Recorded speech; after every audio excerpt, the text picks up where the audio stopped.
ഒരു 2 വർഷം മുന്നേ ഞാനും നീ കാണിച്ച വികൃതിത്തരങ്ങൾ.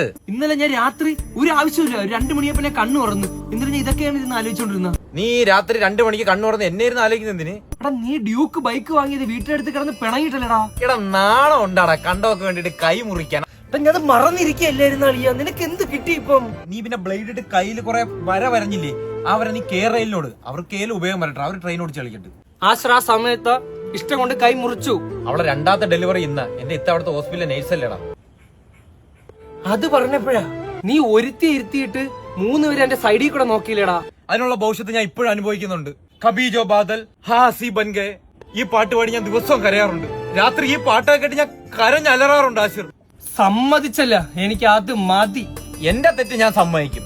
അല്ലാണ്ട് ഒരു പെണ്ണിനെ ഇഷ്ടപ്പെട്ട് അവളെ മനസ്സിലിട്ടുകൊണ്ട് നടന്ന് കൂടെയുള്ള കൂട്ടുകാരൻ അവളത് ഇഷ്ടമാണെന്ന് പറഞ്ഞപ്പോഴത്തേക്കും ആ കൂട്ടുകാരുടെ അടുത്ത് പോയി അവള് മോശമാണെന്ന് പറഞ്ഞെടുത്ത ഒരുത്ത എനിക്കുണ്ട്. എടാ അത് അങ്ങനെ അല്ലടാ, അവള് ശരിയല്ലടാ.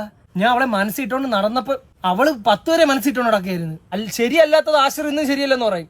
നീയും ശരിയല്ല, നിന്റെ വാപ്പായും ശരിയല്ല. നീ എന്തിനൊരു ബന്ധമില്ലാതെ എന്റെ വാപ്പ ഇതിൽ വലിച്ചിട്ടാ? എനിക്ക് വെറുതെ ഒക്കെ പോകുമ്പോ നിന്റെ വാപ്പ 2 ചീത്ത പറയണം. എന്നാ നിന്റെ വാപ്പയുടെ തേങ്ങ, നിന്റെ വാപ്പാടെ ഔലോസ് പൊടി. നമ്മൾ എന്തിനാണ് വെറുതെ വീട്ടിൽ ഇരിക്കുന്നവരെ പറയുന്ന? നീ അത് വിട്. സത്യം വാപ്പാക്ക് നീ പറയണ്ട. എവിടെ തുടങ്ങി എവിടെയാണ് അവസാനിച്ചതല്ലേ? അത്രേ ഉള്ളൂ. എന്റെ വാപ്പയുടെ കോട്ടർ അൽഫാം പോടാ.